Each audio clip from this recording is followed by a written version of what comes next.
মক্কায় ইহুদিরা এসে দল পাকালো, চল মোহাম্মদকে আজকে প্রশ্ন করে আটকায় দিব। কি প্রশ্ন করবি? ইহুদিরা বলে এমন প্রশ্ন জানা আছে এগুলোর কিছুই মোহাম্মদ জানে না।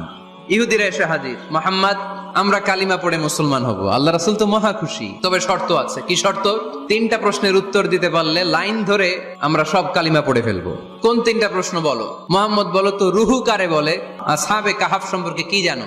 3 নাম্বার প্রশ্ন, মান হুয়া যুলকারনাইন, যুলকারনাইন সম্পর্কে কি জানো বলো।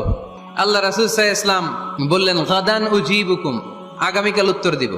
কারণ জানেন না তো কি করে বলবেন, আর না জানলে উনি বানায় কিছু বলেন। কারণ কোরআন তো পরিচয় দিয়েই দিল, তিনি মন গড়া কখনো কিছু বলেন। আগামীকাল উত্তর দিব। ওরা আগামীকাল উত্তরের জন্য হাজির, কিন্তু ওহী আসে নাই, উনি বলতেও পারে না। বিশ্বনবী আবার বললেন গদান উজিবুকুম, আগামীকাল দেব। তারপরের দিন ইহুদিরা এসে হাজির, বিশ্বনবী উত্তর করতে পারেন না। তৃতীয়